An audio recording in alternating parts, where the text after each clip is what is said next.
Dunia ni tempat ujian yang penuh dengan pelbagai rasa, yang kita kadang-kadang bercampur aduk rasa tu. Namun membuatkan hati kita boleh tenang itu bukan kerana keadaan dunia, tapi kerana anugerah iman yang ada di dalam dada. Adapun keseronokan itu berbeza jemaah sekalian. Keseronokan itu adalah kepada keadaan, kebendaan yang perlu direka-reka, dibuat-buat, dan perlukan banyak peralatan, perlukan banyak perkara-perkara yang nak diisi untuk membina keseronokan. Sebagai contoh, hedonisme, yang disukakan pada hiburan. Kalau ikutkan mereka yang terjebak atau perangkap dengan hedonisme ni, yang hiburan, dia tengok kita yang duduk kat sini, kalau tengok daripada cermin luar tu, keras duduk tu, Allah bosannya duduk dalam ni. Mereka tengok kita bosan.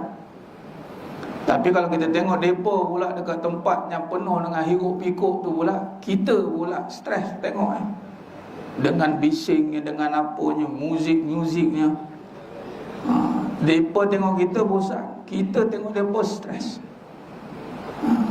Itu seronok bagi mereka kerana mereka tidak dapat kenikmatan iman. Nikmat tu, iman ada tapi nikmat tak mampu dia nikmati. Buah tu manis, buah manis, dapat dah buah tu tapi tak mampu dia makan. Kurniaan dah bagi dah, kurniaan umpama ni tamsil, bagi dah buah ibarat rambutan lekang, elok dia, kerengga, kerumbun dekat luar, tapi tak boleh rasa manis buah rambutan. Yang rasa apa? Burung, patuk, rugi. Bagi yang tidak mampu merasai nikmat iman, maka apa yang dicari adalah keseronokan berlandaskan kebendaan, keadaan, keduniaan. Barang siapa yang dikurniakan nikmat iman, maka dia bebas daripada kebendaan itu. Malah kenikmatan yang dia rasai cukup bagi dia untuk melangsungkan kehidupan dunia ini. Sebab tu kadang-kadang orang tanya, boleh kau duduk macam ni relax tak buat apa-apa? Bukan tak buat apa-apa, tapi hati tu dah diisi dengan nikmat yang sebenar. Sebab tu jangan kalau kita rasa kita macam rasa tak buat apa, tenang macam itu, bukan. Sebab tu kalau boleh rasa macam tu mas sekalian, alhamdulillah, itu satu kurniaan Allah. Apatah lagi ketenangan itu datang asbab kita mulazamah, ulang-alik masjid, melazimkan ulang-alik, dah jadi macam wirid dah. Wirid apa? Rantaian perbuatan yang tak putus. 5 waktu sehari semalam dia datang masjid. Akhirnya Allah kurniakan ketenangan. Hasil daripada ibadah yang benar itu dikurniakan ketenangan. Sebab tu kita rasa relax, tenang, tak serabut-serabut. Sebab apa? Itu bonus, itu ganjaran yang dikurniakan oleh Allah kepada mereka yang telah berpenat-penat dengan taat di dunia. Hatinya jadi lapang, tenteram dia. Bukan sebab dia tak buat apa-apa tu. Kalau ikutkan bukan senang nak ulang-alik masjid tu. Orang ingat tak buat apa-apa, cuba dia buat.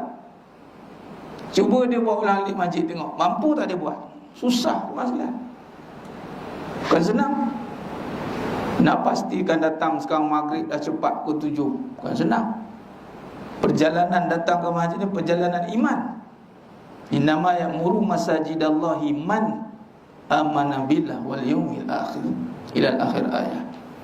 Jadi alhamdulillah, dan perkara ini perlu kita ulang dan ulang. Jangan sampai kita terlepas pandang, seakan kita menyangka apa yang kita rasa ini kerana sudah tiada apa nak dipikirkan. Tak ada apa nak fikir dah lah. Bukan tak ada apa nak dipikirkan, Allah tenteramkan hati kita, pikiran kita, hasil daripada istiqamah yang kita lakukan.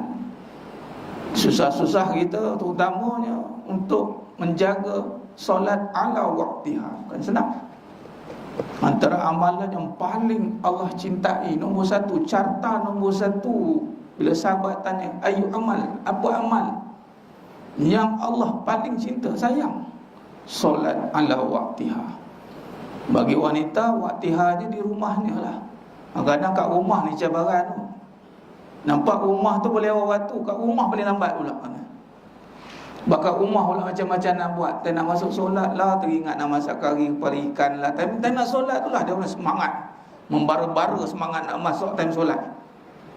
Padahal dia boleh ejah.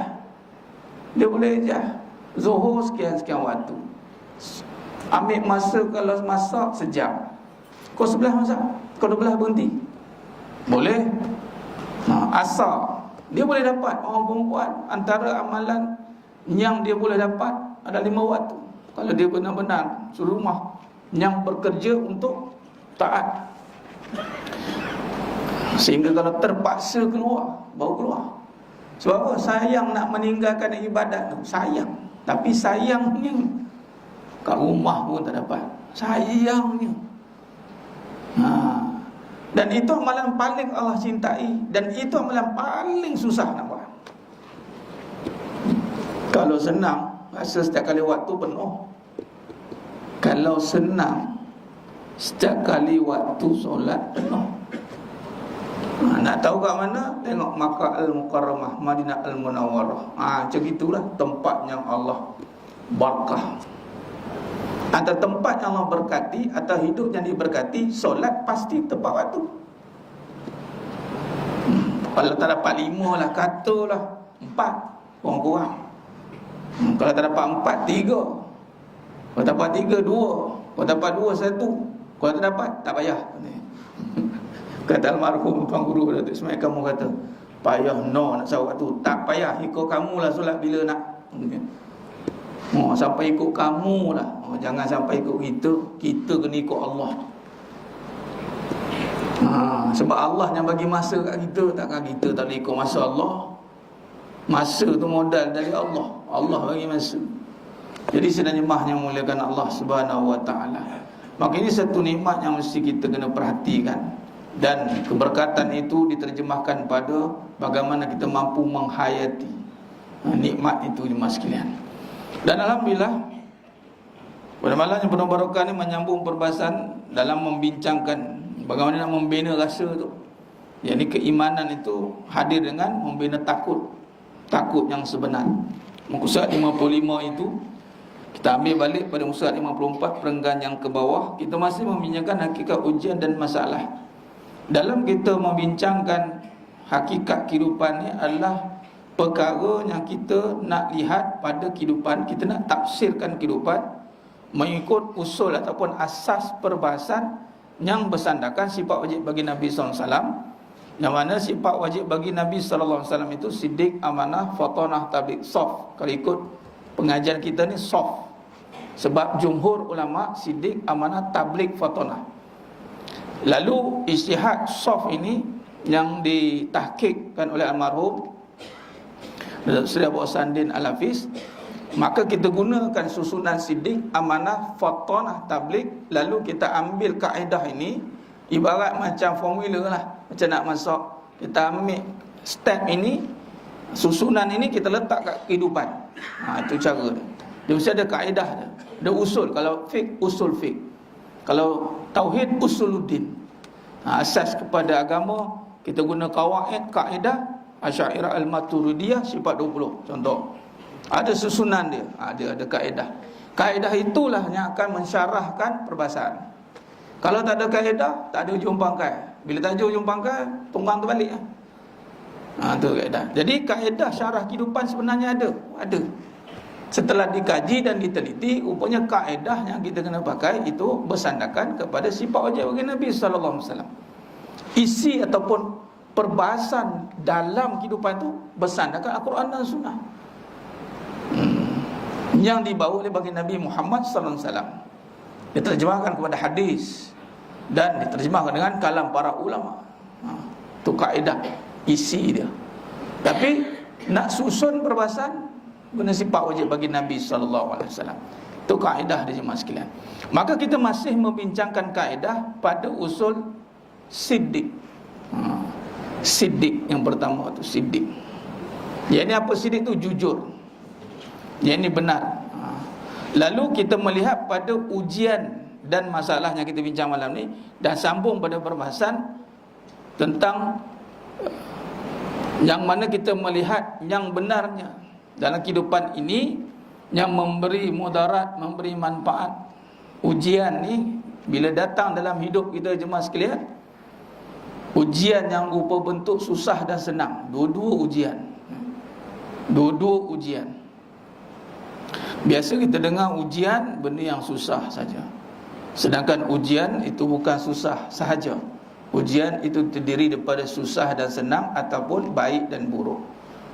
Surah Al-Anbiya ayat 35. Kullu nafsin za'iqatul maut walanabluukum bisyarri wal khair fitnah.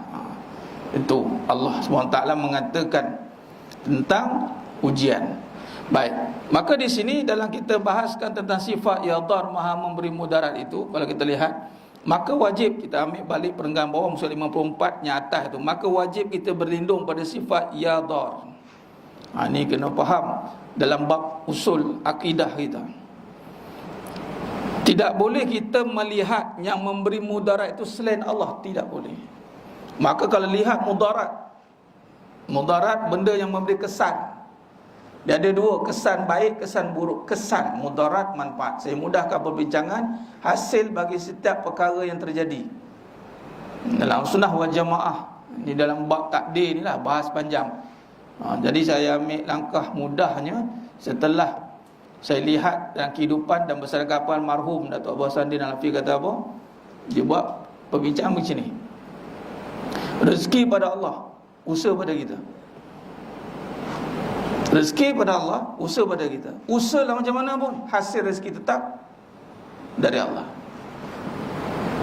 Tidak boleh kita melihat usaha kita memberi bekas, yakni memberi kesan kepada rezeki, walau rezeki itu datang dengan kurniaan Allah.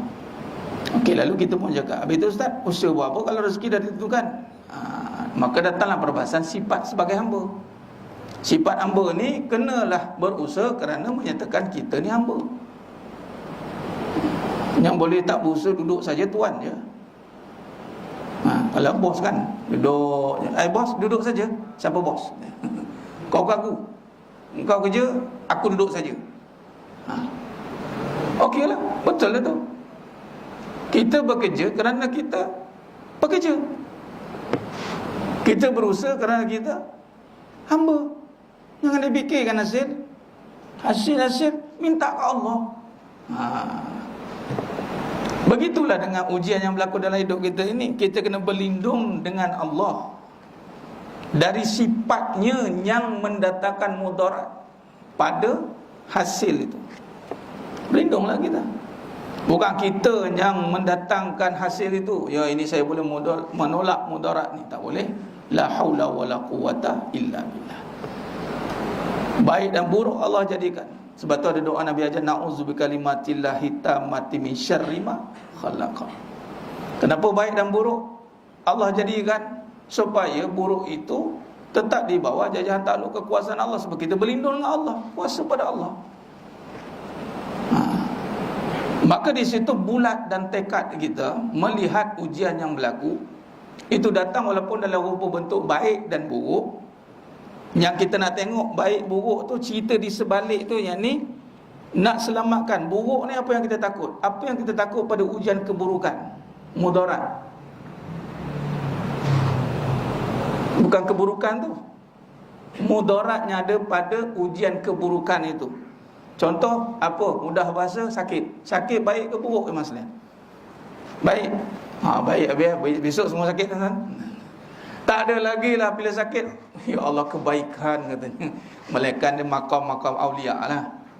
Dia boleh bila sakit alhamdulillah. Bahas sakit alhamdulillah, kafarah dosa. Nabi kata sakit gugur dosa. Bukankah gugur dosa satu kegembiraan? Ya tak, ya juga. Tak ada masalah juga kalau kita cakap alhamdulillah. Tapi adat ujian kesakitan itu keburukan. Nah, kita nak berlindung dengan kesakitan dengan apa? Dengan kita jumpa orang jangan bagi sakit, jumpa ubat jangan jumpa ni, jumpa itu, jumpa ini, macam-macam lah usaha tak nak bagi sakit. Sakit tetap sakit, sunatullahnya tetap datang. Tak boleh dilawannya. Aku tak nak sakit, jugit keluar. Tak nak sakit, dan sakit. Sempat dia jugit tu sakit. Sebab memang telah ditakdirkan di Lauhul Mahfuz, memang manusia akan diterima, dia timpa kesakitan. Macam mana? Wallahu alam, kita tak tahu. Tapi di sisi Allah ilmunya tetap telah tertulis. Semua kita tak tahu. Bila kita tak tahu, jangan kita tengok yang ujung lah. Caranya adalah berlindung dengan yang mendatangkan penyakit, tetap Allah, dan yang menjadikan mudarat pada penyakit. Bila kita berlindung daripada mudarat itu, dengan apa nak berlindung ni? Dengan doa lah. Tu nama Nabi kata silahul mukmin tu, senjata tu. Dan doa tu dia jadi raksul ibadah, kepala ibadah. Kita berdoa dengan yakin bahawasanya mudarat itu dari Allah. Maka dengan keyakinan yang ada, ujian keburukan tidak mendatangkan kemudaratan, kerana mudarat tidak letak pada sakit. Boleh faham sekalian? Kalau kita letak mudarat pada penyakit, apa jadi? Hebatlah penyakit tu. Ini baru datang syirik. Habislah penyakit, habislah aku, matilah aku, habislah. Datanglah khurafat. Datang benda-benda tahyul, datanglah benda-benda yang boleh melakukan apa saja nak elakkan mudarat. Buatlah amalan-amalan yang bertentang dengan syarak. Menyeru semangat tu, menyeru semangat ni, sembah itu, sembah ini, tumpang lalu, cuk tutup, apa? Cuk cucu, tumpang lalu, macam-macam lah. Cucu, tumpang lalu, apa cucu-cucu? Kata dia jawab pula tu. Aku bukan nenek kau, kata. Sudah. Menjawab pula benda tu. Kau bukan cucu aku. Tak ada kena mengena, dia jawab. Pula. Dah, kita nak minta izin dengan benda-benda tu apa? Dah Ustaz, nampak dia macam dia boleh mengacau kita je. Penyakit memang dia boleh buat. Itu adat, usaha. Tapi memudaratkan disebabkan penyakit, itu bukan kerja manusia. Itu hanya ada pada Allah. Sekiranya mudarat juga terjadi, katalah dia kena Allah takdirkan, dia santau kena, kena mudarat kawan ini. Allah uji dengan keburukan dan ada mudarat, maka tetap iman dia tidak goyang, jazam dia tetap mudarat ni bukan disebabkan santau. Boleh? Sebab Allah izinkan santau ini terjadi, maka dia berreda walaupun dunianya nampak habis, tetapi Allah gantikan dengan syurga. Macam tuan-tuan, itu orang beriman. Orang beriman dia takkan melihat dunia ni apa-apakan dia. Dia melihat semua di bawah jajahan takluk Allah Rabbul Jalil, Rabbus samawati wal ard. Tu Ashabul Kahfi. Memang dari segi usaha syariat nampak perbuatan-perbuatan dia, datang segerombolan, datang nak apa-apakan kita, tapi yakin kita tetap mudarat. Sekiranya terjadi juga pun tetap mudarat itu daripada Allah. Bila kita faham itu, maka sempurnalah keimanannya, tidak menyekutukan Allah Ta'ala. Bahasa nampak mudah mas sekalian, tapi inilah yang paling Nabi takut. Inna akhafu alaikum asyirkul asghar, syirik khafi.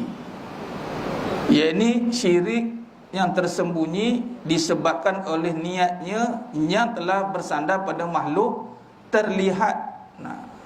Lawan khafi itu apa? Khafi sahabat tanya, riak ro'u ni berkaitan dengan dilihat makhluk. Dia melihat atau terlihat makhluk yang mendatangkan. Contoh, tuan-tuan, kita beramal kan, kita beramal, kemudian makhluk nampak kita beramal, kita nampak yang mendatangkan kemuliaan tu makhluk dengan pujian, habis. Makhluk puji lah, bagus dia ulalik masjid ni mulia kamu ya. Dia nampak kemuliaan itu ada pada makhluk, habis. Ataupun dia takut nanti orang hina, aku tak pergi masjid, kau cakap apa pula, ya Allah, kan orang hina pula.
beramal menghasilkan mulia. Mulia tu kesan bukan pada amal itu, tapi kerana anugerah Allah.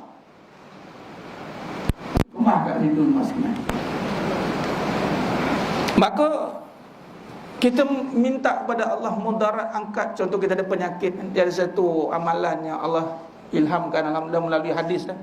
Hadis yang kita baca ni, bismillahirrahmanirrahim, la yadurru ma'asmi syai'un fil ardi wala fis sama' maratan. 3 kali pagi, 3 kali sebelum maghrib, baca 3 kali. Nabi ajar. Nampak mudah. Kita pun ada perangai hati-hati mas sekalian. Kadang-kadang kita ada hati 3 kali je. Macam tak menjadi 3 kali. Macam tu je. Amboi. Dengan Allah ni mas sekalian, ini satu perkara kita kena faham. Dengan Allah ni, maha ni, saya boleh gambarkan, saya tamsilkan macam ni. Kalau kita berurusan dengan racun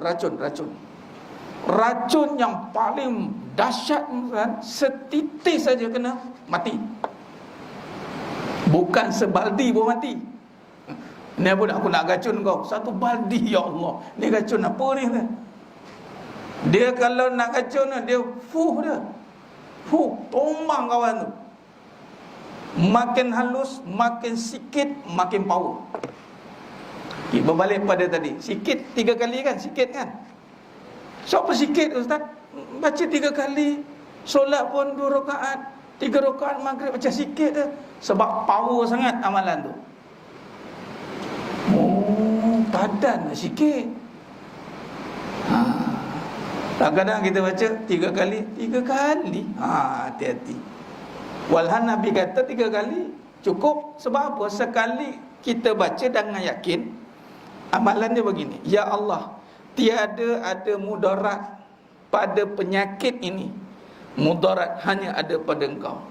Bermakna penyakit ada pada kita. Nah, baik, kita terima saja penyakit itu. Tetapi ya Allah, mudarat pada penyakit ini tidak ada. Kenapa? Kerana telah kembali kepada Engkau. Kerana mudarat hanya ada pada Engkau. Bila mudarat Allah halang untuk datang kepada penyakit itu, apa jadi jemaah sekalian? Beransur-ansur sembuh.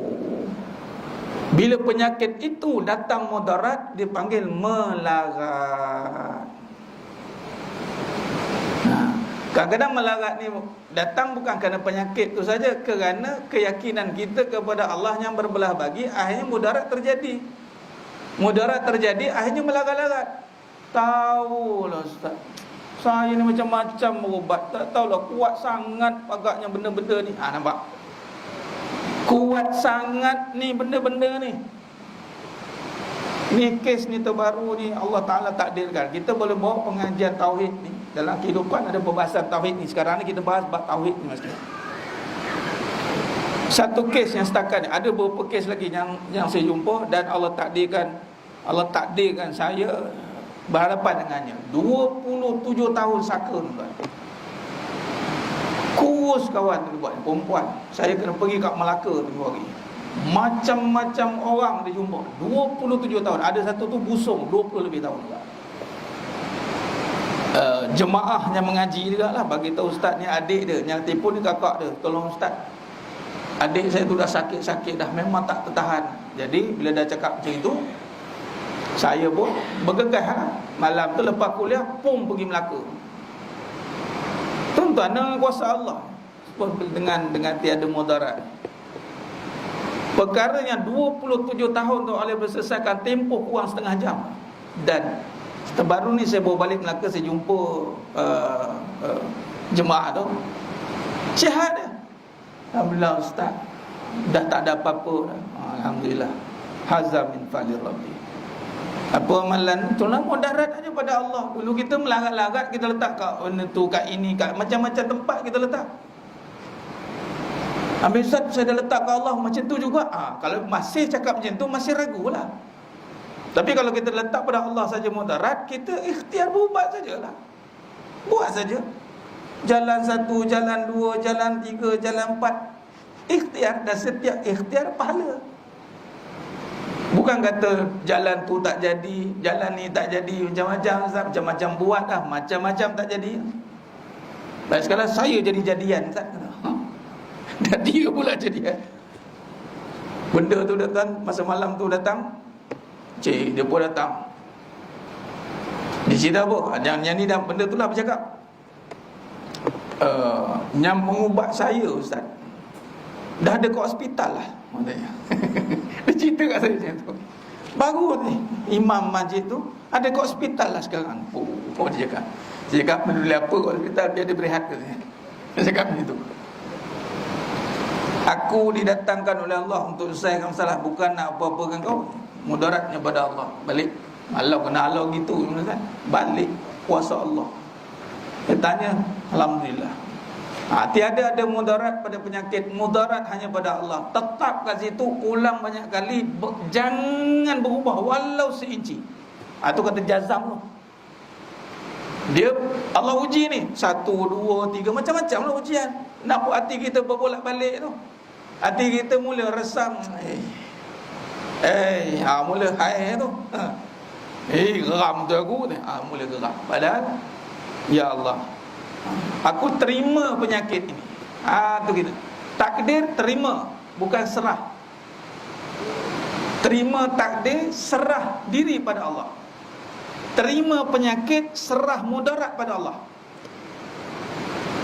Jangan serah mudarat kita pada dia, kita pada mudarat. Jangan serah penyakit itu pada mudarat. Mudarat itu pada Allah.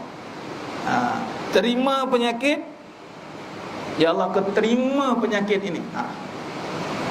Namun aku serahkan diriku padamu, ya Allah. Serahkan segala apanya, aku tidak ada daya untuk menolaknya, untuk mendatangkannya. Apa dia? Itulah la haula wala quwwata illa billah. Hadis la yadurru ma'asmi syai'un fil ardi wala fis sama. Gandingannya juga adalah kalimah hauqala, la haula wala quwwata illa billah. Tiada daya, tiada kuasa untuk mendatangkan dan menolak manfaat mudarat. Nak datangkan manfaat pun tak boleh, nak menolak mudarat pun tak boleh. Maka di situ kita bukan takut kepada, kalau di sini saya bawa syirik bagi kita takut pada mudarat yang tadi sakit kan. Ini bab hutang pun sama. Kita takut bila berhutang tak ada duit, mudarat pada benda pun sama konsep dia. Sebab tu kalau berurusan dengan hutang, Nabi ajar minta Allah selesaikan. Kenapa? Walhal hutang ni kena cari duit lah Ustaz, kenapa pula kena berdoa? Nampak? Macam penyakit tadi kan, kalau penyakit pergilah dia makan ubat, betul. Tapi mudarat itu kalau tidak Allah angkat, tak selesai masalah tuan. Biar Allah angkat mudarat itu dulu. Ada hutang. Hutang ni bila Allah angkat mudarat, Allah datangkan jalan untuk membayarnya. Pergilah usaha, kerja usaha, tapi jangan fikir mudarat tu ada pada hutang itu. Samalah konsep penyakit tadi, jangan fikir mudarat ada banyak penyakit. Akhirnya hati kita akan takut hanya pada Allah, tidak takut pada masalah. Masalah benda tersembunyi. Isyak dah. Belum. Sebenarnya lagi. Jangan takut pada masalah. Ni takut yang berbentuk sifat khafi. Masalah ni benda tersembunyi. Kan macam tadi, mudarat tak nampak, kan? Sembuh tak nampak, hutang, rezeki tak nampak. Jadi jangan takut kepada keadaan itu. Jangan takut pada penyakit.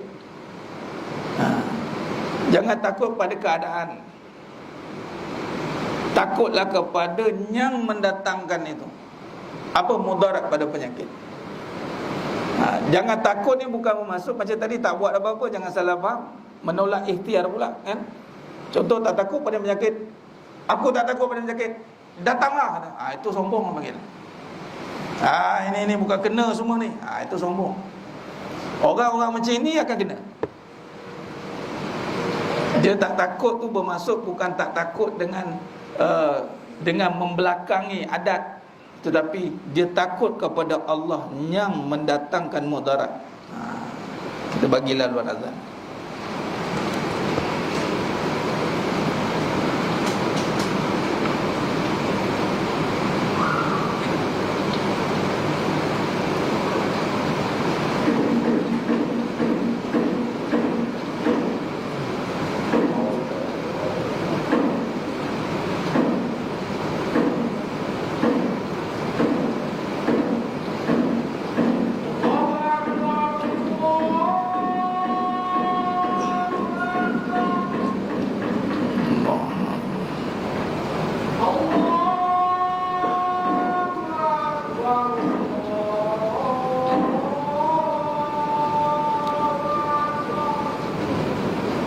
Allah.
La haula wa la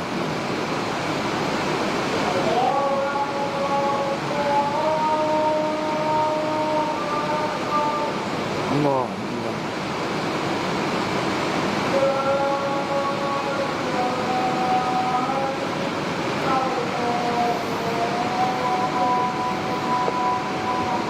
La ilaha illallah Muhammad Allahumma rabbana zid as-salatu al-qa'im آت سيدنا محمد وارض عن محمد إنك لتغفر Allahumma salli ala sayyidina Muhammad wa ala sayyidina Muhammad. Sedang jemaah yang mulakan Allah SWT. Khair kita sambung sikit lalu kita buat kesimpulan. Maka ada sifat takut pada ujian itu memang akan datang takut khauf. Walana balwannakum bisyai minal khauf takut. Takut yang dibincangkan di sini adalah takut yang tersembunyi, bukan takut yang bersifat jali. Jali yang nampak, yang zahir depan mata. Ada. Takut yang tersembunyi adalah perbincangan mudarat tadi. Manfaat mudarat. Ada masalah, di sebalik masalah cerita mudarat, manfaat. Sama juga di sebalik mudarat ada manfaat. Dia nakkan manfaat itu dia menampakkan. Contoh, buat sekian boleh datang jadi kaya. Contoh. Maka dia pun menurunlah, dia buat itu buat ini, atau dia berusaha dengan harapan usaha dia mendatangkan kaya. Atau manfaat tu. Walhal yang mendatangkan manfaat kaya itu, manfaat itu tetap daripada Allah, usaha daripada kita. Kenapa Allah tidak letakkan hasil pada kita? Supaya kita bergantung pada Allah. Khalas. Itu pada manfaat. Kalau keburukan supaya Allah menjaga. Kalau diberikan keburukan kepada makhluk, habis. Sebab tu Allah tetap pegang menjaga baik buruk itu di sisi Allah. Maka tujuannya untuk kita berlindung dengan kekuasaan Allah. Maka kita datang masjid, kita datang solat, apa nampak kesan dia, kesinambungan dia. Kalau tidak, kalau hasil itu, sebab tu bagi mereka yang tidak taat, contoh berpaling, dia kerja dia tak fikirkan taat, solat ke, mengaji ke apa ke, maka kebarangkalian berlakunya penyekutuan tanpa sedar. Sebab apa? Dia menyangka usaha dia yang mendatangkan hasil, lalu dia tak kisahlah solat awal waktu ke, nak mengaji ke, mengaji juga lah. Dia tak jadikan keutamaan. Kalau kita nampak yang mendatangkan manfaat mudarat hanya Allah, masakan kita boleh main-main taat. Allah je yang mendatangkan manfaatnya, aku tak boleh main-main solat. Aku kena juga solat. Baru dia datang usaha juga. Baru dia usaha juga. Ni tak terbalik. Solat juga. Yang penting usaha tu. Yang akhirat jadi sipi-sipi. Jadi kita kena letakkan balik akidah. Sebab tu kehidupan ni perbincangannya akidah. Dan yang memegang kembali adalah tauhid. Hari ni ramai yang lari daripada manfaat mudarat, akhirnya melihat makhluk, takut pada manusia mendatangkan mudarat, takut pada hilang barang dunia mendatangkan mudarat. Apa maksudnya? Bila tak ada duit di mudarat lagi, kita nak hidup apa, dia akan datang macam mana ni? Macam mana nak makan? Walaupun makan kita nampak syariat, semua orang faham makan dengan nasi ataupun beli duit, semua orang faham. Tapi yang tak berapa nak faham tu jaminan kehidupan tu. Tak ramai yang faham. Sebab tu kita tetap mengulangi, tetap mengingatkan bahawa yang menjamin itu hanya Allah. Sebab lupanya kita pada itu. Sebab syariat kita nampak kerja je dapat duit beli nasi, beli beras, beli itu. Kemudian kita nampak makan hidup. Lupa yang menghidupkan, yang memberi manfaat itu bukan nasi, bukan usaha, bukan beras, bukan itu, Allah. Bila manusia lupa, akhirnya main-mainlah ibadat dia. Panggil tak datang, ya tak ya. Dia rasa macam dia boleh buat. Cuba kalau hari ni kita datang nampak Allah je bagi. Kita pun beria sujud ke Allah, tolong ya Allah, bagilah ya Allah. Sebab tu bila ada masalah, Allah ajar kata maka asbab dah boleh ditimpa musibah, maka inna lillahi wa inna ilaihi rajiun. Istirja. Apa yang nak dikembalikan? Macam tadi kita dah bincang, penyakit dah ada pada kita. Sebab tu jangan kalau tak faham perbahasan akidah yang benar dengan tauhid, maka dia akan menyalahkan Allah satu. Kemudian dia berpaling daripada kebenaran. Walhal Allah nak tolong dah. Contoh penyakit, Allah ditimpa saja penyakit, kembalikan apa dia? Mudarat pada penyakit. Penyakit dah sampai kat kita. Jadi apa yang nak diistirjakan tu? Kembalikan apa-apa yang mendatangkan mudarat daripada penyakit ni. Tu kembali kepada Allah lah.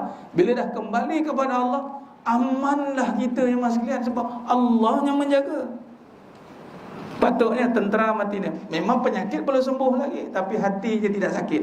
Bila hati dia tak sakit, maka berzikirlah dia. Macam Nabi Ayub AS. Bila berzikir dia mas sekalian, di situ datang kesembuhan.